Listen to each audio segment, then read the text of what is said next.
Y seguimos en este programa dando herramientas, no sé, conocimientos, maneras de poder esquivar ese mundo que quieren inocularnos, el mundo de la distopía, el mundo de esas fábricas de streamers que veíamos al principio del programa, el mundo del metaverso, el mundo del sexo virtual, el mundo de comer insectos, el mundo de muchas cosas, ¿no? Y yo creo que la clave es, pues, en vez de estar tan pendiente de lo que pasa afuera, estar pendiente de lo que pasa adentro, estar conectado con uno mismo, viajar un poquito adentro. Y eso nos ayuda, sin duda, el yoga, y el yoga integral, tal y como lo conocía Sri Aurobindo. De hecho, hay un libro que yo recomiendo, que es el Yoga Integral, de Sri Aurobindo, un libro publicado por Vicente Merlo Lillo. Él es doctor en filosofía, profesor, escritor, especialista en yoga, budismo e hinduismo. Vicente, bienvenido. Muchas gracias, Alex. Es un placer estar aquí de nuevo contigo y con tus oyentes. Cuando dices yoga integral, ¿qué diferencia hay entre el yoga integral y el yoga que todos conocemos? Pues porque el yoga integral trata de unir, si no los detalles, los principios de los principales yogas tradicionales. Podríamos poner ejemplos, no hace falta muchos, pero así como tradicionalmente los partidarios de que el conocimiento era lo único importante, el yoga, el conocimiento, el jnana yoga y lo demás sobraba, el yoga integral dice: el yoga del conocimiento es importantísimo, pero el yoga del amor y de la devoción, el bhakti yoga también, y el karma yoga también. Pero lo más importante, además de la integración de los distintos yogas, sería que cambia el objetivo. El yoga más tradicional, estoy generalizando mucho, pero en principio el objetivo es liberarse de este cuerpo y de este mundo, del samsara, el ciclo de nacimientos y muertes, porque aquí hay mucho sufrimiento, es insoportable. Liberación, moksha. Sri Aurobindo dice, esta es la primera meta importantísima. Hay que liberarse del cuerpo, pero liberarse en el cuerpo. La liberación no es liberación porque uno abandona el cuerpo y pasa a una especie de nirvana o de quinto cielo, sino que descubre esa libertad primera y última, que decía Krishnamurti, y la encarna en este cuerpo, en este corazón y en esta mente. Yo creo que eso sería el rasgo más característico. Luego habría otro, que es la importancia concedida a la evolución y la afirmación de Sri Aurobindo, visión profética podríamos decir, de que la humanidad está en el umbral de un salto cuántico, lo que ahora se dice mucho. Sri Aurobindo empezó a decirlo a principios del siglo XX. Y después del surgimiento, a partir de la materia, se nos ha dicho, surge la vida, de la vida surge la mente, y así organismos mentales como los seres humanos. Sri Aurobindo dice, mi visión me lleva a afirmar que estamos en la posibilidad de dar un salto cuántico y de encarnar un nuevo principio que él denominó supermente, una conciencia-energía supramental que nos transformaría de una manera tan impresionante que ni siquiera concebimos con claridad. De hecho, el título original, ¿no? El título con el que se va a publicar el libro, que hubo una pequeña variación, era el yoga integral y supramental. La editorial dijo, bueno, esto de supramental, quizá hay gente que no lo acaba de entender muy bien, mejor lo ponemos más sencillo, ¿no? Claro, esto de supramental es muy importante porque estamos hablando de la conciencia, ¿no? ¿Qué es lo supramental? La conciencia, Dios, ¿qué es supramental?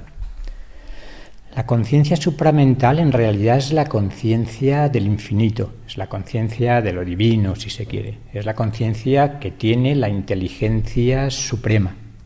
Lo único que pasa es que esto lo habrían dicho bastantes de los pensadores y teólogos, hablando de la conciencia divina, de la inteligencia suprema.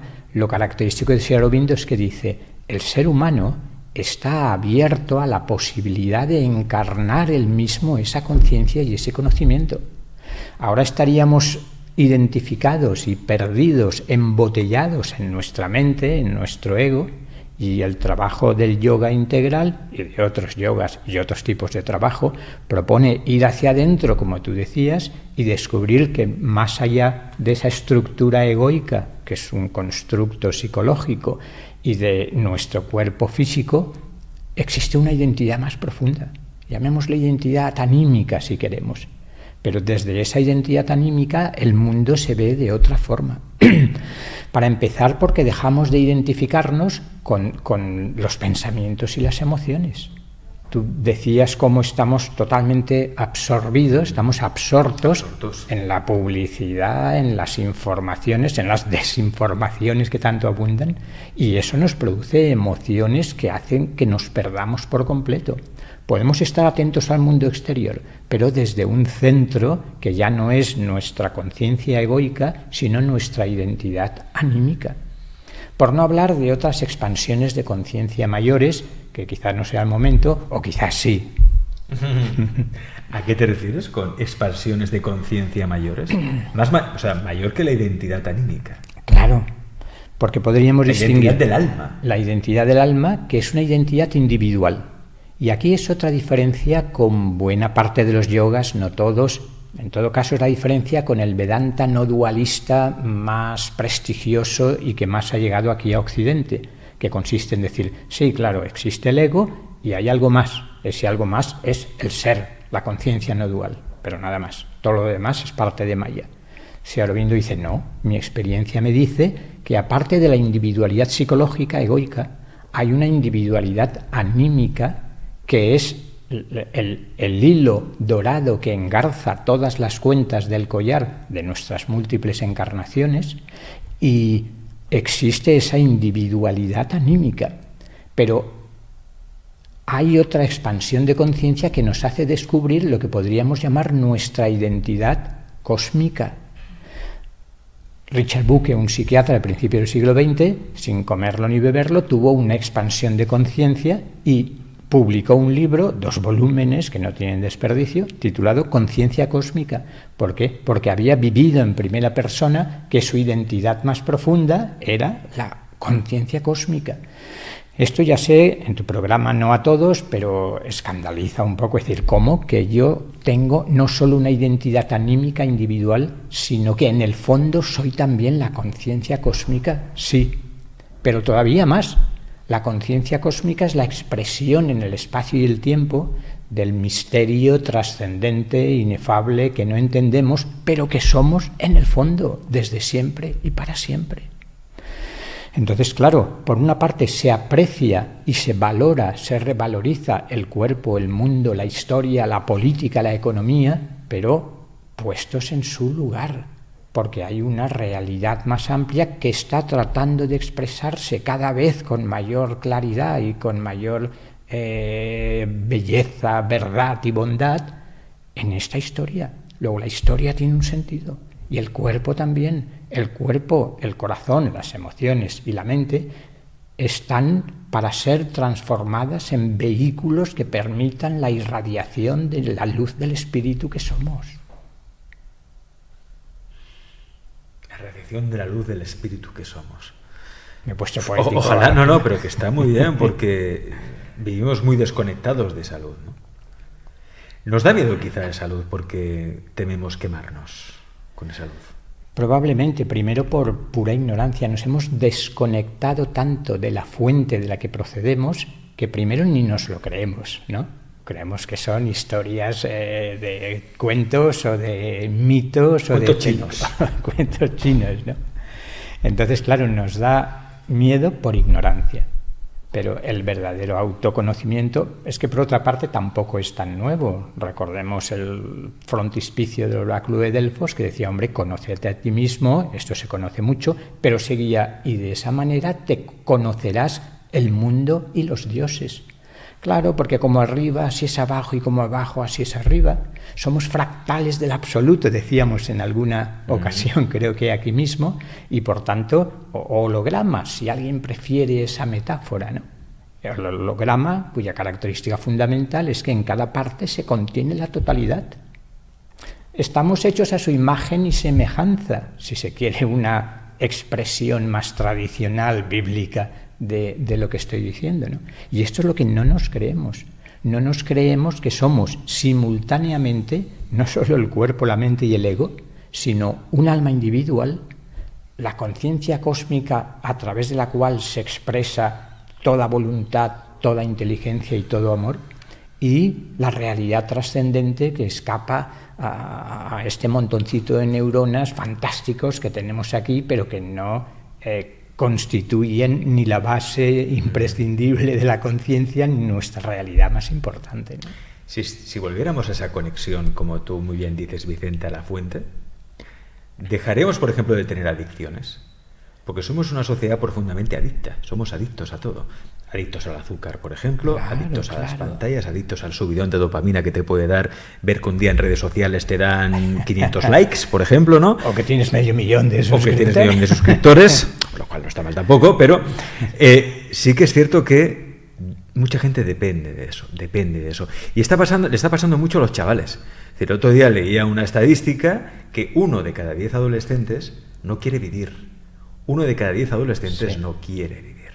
Quizá porque se está enfrentando a un mundo, ven un mundo virtual a través de las redes, los influencers, ese streamer que tiene tanto éxito, el Ibai Llanos que y lo otro, es decir, y te das cuenta al final de que eso no tiene por qué ser tu vida o tiene por qué ser la vida real, pero es su espejo, ¿no? Y cuando ven que no saben, que jamás podrán llegar a eso, van con una frustración que en muchos casos les provoca ese sentimiento de decir, y es que para vivir esta vida, pues no la vivo. Claro. Fíjate qué diferencia si partimos del axioma, del postulado fundamental de todo el hinduismo que el yoga integral recoge. Y es decir, en el fondo somos, con otra expresión, Satchitananda, que quiere decir ser puro, conciencia pura y plenitud. Voy a traducir Ananda, que suele traducirse como felicidad, gozo, dicha, como plenitud. Entonces, es de eso de lo que nos hemos desconectado. En cuanto conectamos con la verdadera plenitud gozosa, que no es una reacción psicológica a un estímulo determinado, las adicciones son innecesarias. Lo que voy buscando en las adicciones lo encuentro triplicado en el fondo de mi ser. Por tanto, la vida cambia por completo. Se recupera todo el sentido de la encarnación incluso. No solo de la dicha de ser más allá de la encarnación, sino el sentido de expresar eso aquí, recreándolo infinitamente.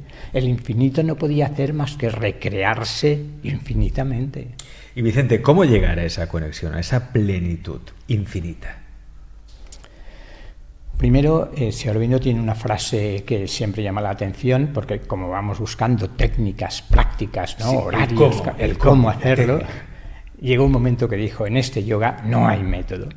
Entiéndase, luego dio muchas técnicas, muchas prácticas, muchos métodos, pero lo que no hay es una receta válida para todos. Lo que hay fundamentalmente es la necesidad de conectar con nuestra alma individual, que está abierta a esa sabiduría infinita, y ese es nuestro verdadero maestro. Puede uno encontrar un maestro exterior y siempre es una maravilla, pero siempre que no caigamos en la dependencia y en otra adicción, que no sé vivir mi vida sin la dependencia psicológica hacia el maestro. Por tanto, ese maestro interior es el que hay que encontrar. Luego, ¿qué hago para encontrarlo? Desidentificarme de todo el ruido de los pensamientos y de las emociones y cultivar ese silencio interior donde el alma y el ser está susurrando con una voz tenue lo que conviene hacer en cada instante. Silencio, entonces. Buscar el silencio. Silencio como una de las prácticas fundamentales, pero a mí siempre me gusta aclarar que cuando decimos silencio, quien no lo ha vivido un poco a fondo, se cree que es una ausencia. Hay una primera parte que es ausencia de caos emocional y de confusión mental. Por tanto, buscar la paz en el corazón y la calma en la mente, los dos primeros pasos del yoga integral y de toda yoga y de toda búsqueda, podría decir. Pero una vez uno va instalándose en ese silencio, lo que llamamos silencio desde fuera, porque esa ausencia de lo conocido, es lo que me gustaría llamar una presencia amorosa, la presencia del alma que descubro que es lo que soy desde siempre y para siempre. Por tanto, silencio como un espacio, una espaciosidad incluso, esa sensación de espaciosidad tan preciosa que surge cuando dejo de identificarme con los contenidos concretos de mi conciencia, y en esa espaciosidad comienza a brillar la luz del alma. ¿Y se tarda mucho en llegar ahí? En un fin de semana, si organizamos un curso...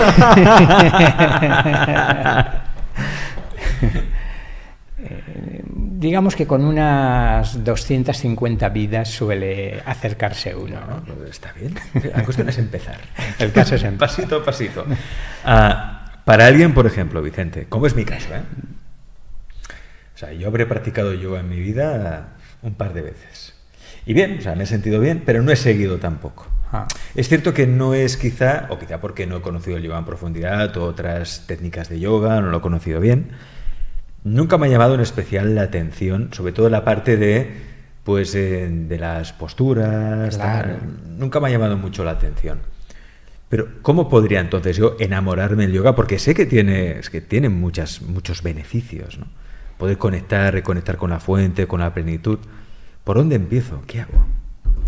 Yo creo que es muy importante, una vez más, dejar claro que el Hatha Yoga, las posturas, las asanas, la respiración, el pranayama, que es fantástico como ejercicio corporal para mantener un cuerpo joven, sano, ágil, es extraordinario. Pero no confundamos el mundo infinito del yoga con ese apéndice, por importante que sea, que es el Hatha Yoga. Por eso antes mencionaba 3 de los yogas más tradicionales. Luego hay otros clásicos como el Raja Yoga de Patanjali, que se centra mucho en la concentración y la meditación. Quizás hoy en día mucha gente empieza más por concentración y meditación que por las posturas, pero serían distintos caminos que llevan ¿a qué? A la unión, al descubrimiento de esas identidades más profundas. Yoga, que etimológicamente significa unión, es la unión de mi conciencia aparentemente solo individual con esa conciencia cósmica y ese ser trascendente. Por tanto, concentración y meditación, de ahí el éxito de mindfulness. ¿Por qué digo mindfulness cuando quiero decir meditación? Escribió un amigo, ¿no? Con toda razón. Parece que toda meditación sea mindfulness. No, mindfulness es una herramienta extraordinaria, psicoterapéutica además, fantástica para casos de estrés, de ansiedad, de depresión, pero que está mostrando algunas de las virtualidades de la meditación. Digamos que son como los primeros pasos en el camino meditativo. A mí es que ni siquiera me gustaría ya hablar del yoga cuando me refiero al yoga integral, justamente porque el yoga es un término que limita mucho. Limita. Y lo que es en realidad es toda una concepción del mundo, toda una filosofía, si se quiere, aunque lo pondría entre comillas y habría que matizar, y toda una forma de vida. Solo con eso que hemos dicho antes, de no perdernos en el exterior, pero tampoco en el interior psicológico de pensamientos y emociones, y descubrir el testigo, el sujeto autoconsciente que está presente, pase lo que pase, y en paz pase lo que pase. Esto aquí tenemos bastante trayecto recorrido. El observador, el que observa. El que observa, yo diría amorosamente, para que no sea solo mindfulness, sino también heartfulness, que no sea solo atención plena, sino corazón amoroso y compasivo abierto, esa presencia amorosa, que es un sujeto autoconsciente, sabe que él es alguien distinto de todo lo que está ocurriendo. Esto es lo primero que hay que descubrir. Eso es el alma que soy y que recorre mis múltiples vidas y que tiene la experiencia cercana a la muerte y que sigue pasando por los bardos de los que habla el Bardo Todo, el libro de la liberación a través de la audición, como debería traducirse el libro tibetano de los muertos, y que vuelve una vez y otra vez hasta que en un momento determinado puede elegir si se libera en lo que el budismo llamaría una conciencia nirvánica, o si ha comprendido que aquí hay una voluntad y un propósito de la que forma parte y que quiere seguir recreando y vuelve a encarnar, pero libre. Ya no para cumplir un karma que tiene que pagar, sino porque quiere expandir, como el artista que quiere seguir creando. Por tanto, el yoga integral es mucho más que yoga, que solo yoga físico, que solo yoga mental, es toda una concepción del mundo. Podríamos buscar muchos ejemplos de cómo integra distintas paradojas que normalmente no se aclaran. Pongo uno o dos ejemplos. La concepción de la realidad. Las religiones se han peleado unas creyendo que lo absoluto ha de ser impersonal. En Oriente suele decirse, pero qué infantiles son en Occidente creyendo que Dios es un ser personal.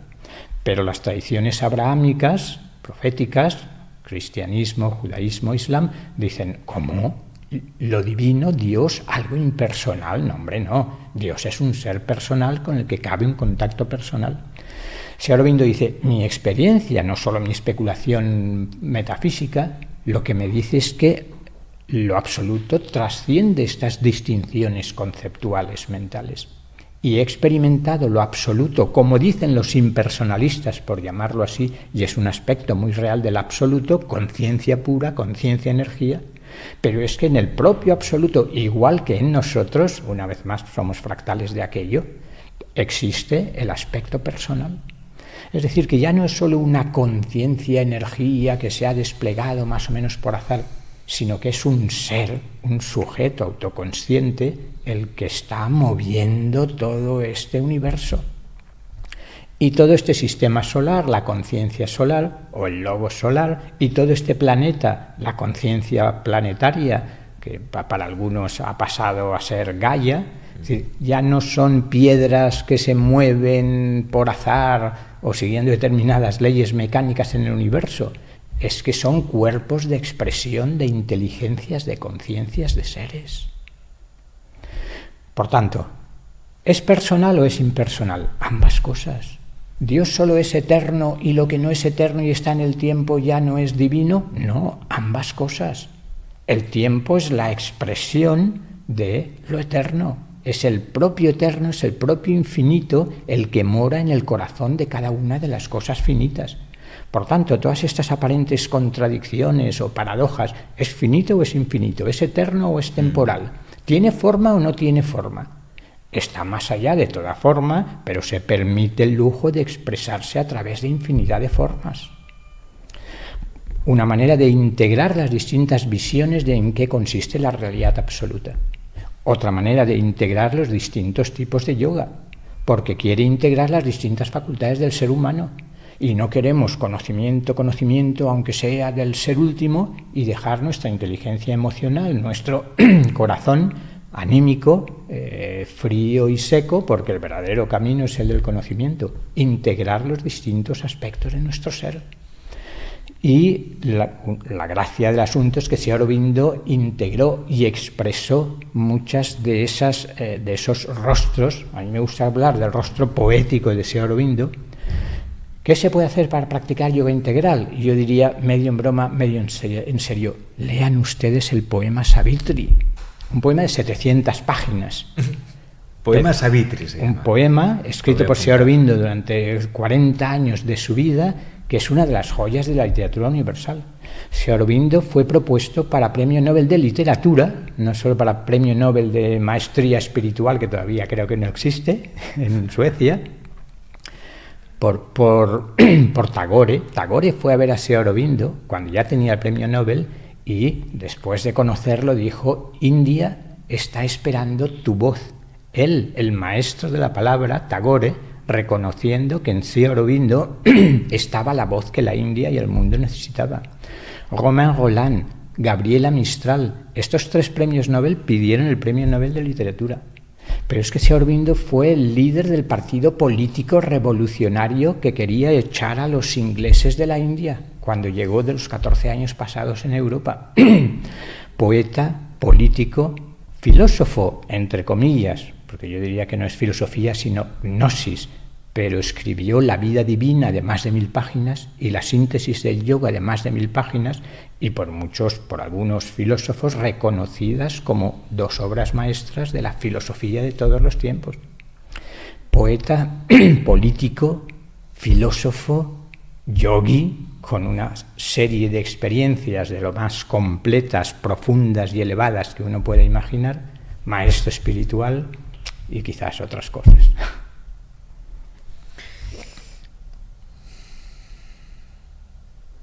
¿Qué da la felicidad? Está intentando darse a sí misma permanentemente. Por tanto, encontrar la fuente de donde emana toda felicidad, ¿no? La no dualidad no es el camino. Bueno, la dualidad me refiero, no es el camino. Otra manera de integrar, Sri Aurobindo se reclama no dualista. Él dice que él es Advaita. Lo que pasa es que el Advaita tradicional, el no dualismo tradicional en el hinduismo, el de Shankaracharya y Ramana Maharshi y Nisargadatta Maharaj, se basan mucho en la idea de Maya y por tanto dicen que solo lo eterno es real. Una frase célebre de Shankaracharya: solo lo eterno es real, lo demás es ilusorio. Con lo cual el mundo, como es parte del tiempo y del espacio, todo esto es ilusión. Sri Aurobindo dice, no, yo soy no dualista en el sentido de que afirmo, y lo he experimentado, dice él, que todo lo que existe es la expresión de una única conciencia, de un único ser. La multiplicidad son ramificaciones como los diversos rayos de un único sol. Lo que pasa es que no es una no dualidad que excluye la multiplicidad, sino que es una no dualidad que se permite el lujo de expresarse en infinitas formas, como decíamos antes. Por eso él dice, Shankara es un no dualismo ilusionista, porque al fin y al cabo dice que todo esto es una ilusión. Lo mío es un no dualismo realista, en el sentido de afirmar que el mundo y la manifestación tienen su propio grado de realidad y que además es tan sagrado como aquello y que está expresando la naturaleza profunda de lo divino. Y por eso la importancia de la evolución en la concepción de Sri Aurobindo. Está progresivamente expresando con mayor brillo el esplendor que decíamos del ser no dual. Por tanto es no dualidad, pero entendida de otra manera. Los muchos no se oponen a lo uno. Desde Parménides y desde Platón, en el propio Occidente, esa dialéctica entre el uno y los muchos desquiciaba a los filósofos. Y en el Advaita lo mismo. Ha de ser supramundano. El absoluto, Brahman, es supracósmico. El cosmos es una especie de ilusión. Cuando uno despierta, descubre que es una ilusión. Sri Aurobindo dice, no, perdón, yo he despertado y lo que he visto es la belleza del universo que está manifestando la gloria del Eterno. ¿Qué le digo yo a mi hijo? ¿O qué puedo hacer con mi hijo para que experimente esa plenitud? Y no se deje llevar por este mundo distópico que algunos pretenden imponer. Más que decir, estamos en un mundo que concede tanta importancia al pensamiento y la palabra, que estamos encerrados en el pensamiento y la palabra, pero sabemos ya que la educación es sobre todo por ósmosis y por mímesis, por imitación, ¿no? Entonces, en la medida en que uno está consciente, ha descubierto esa presencia, puede emanarla, irradiarla y la profundidad del otro la reconoce espontáneamente. Por tanto, puedes decirle lo que quieras, pero lo importante es desde dónde lo dices, qué estás viviendo y qué te ve él hacer a ti, ¿no? Por tanto, la expresión saldrá sola. Le puedes contar de cuántos años estamos hablando. ¿De 5? Pues le contarás un mito muy facilito. De 14, pues bueno, quizá hay alguna reflexión filosófica que exprese lo que quieres decirle. Que ya tiene 27, pues entras en un diálogo profundo invitándole a descubrir por sí mismo la profundidad de su propia conciencia, ¿no? Vicente, como siempre es un placer conversar contigo. Tenéis ese libro que está en Amazon, está en todas partes, cualquier librería física, que es el Yoga Integral, muy bien, de Sri Aurobindo, su filosofía, su psicología y su práctica, de Ediciones Siglantana. Ahí tenéis ese libro, que es una oportunidad única, precisamente para reconectar con la fuente, vivir esa conciencia plena y ver que en el fondo no estamos solos, que es uno de los grandes problemas de la sociedad hoy por hoy, ¿no? Sentirse desamparados, el sentimiento de soledad que intentamos acallar de muchas maneras, ¿no? Hablábamos antes de adicciones, pero mucho ruido también. Claro. No soportamos estar en silencio. Llegamos a casa o ponemos la radio, ponemos la tele, nos ponemos el móvil, internet, música, lo que sea, el Netflix, esto y lo otro. No soportamos estar ociosos, sin hacer nada. Sí. Distintas formas de dispersión. De dispersión. El móvil, las pantallas, es ya el colmo de la dispersión en las que estamos cayendo casi todos, ¿no? Yo me acuerdo cuando empezaban los móviles y en el tren coincidí con un señor que me dijo, se han hecho unas estadísticas y la mayoría de la gente consulta el móvil, lo enciende cada 40 veces al día. Yo le dije, no, hombre, no, eso no es posible. Digo, ¿40? 400 diríamos. 40, se queda poco. Y queda poco, ¿no? Entonces, claro, es muy difícil con estas maravillosas herramientas no caer en una dispersión bárbara donde me pierdo, una vez más me desparramo con todas esas imágenes e ideas, ¿no? Vicente, muchas gracias. Gracias, Alex.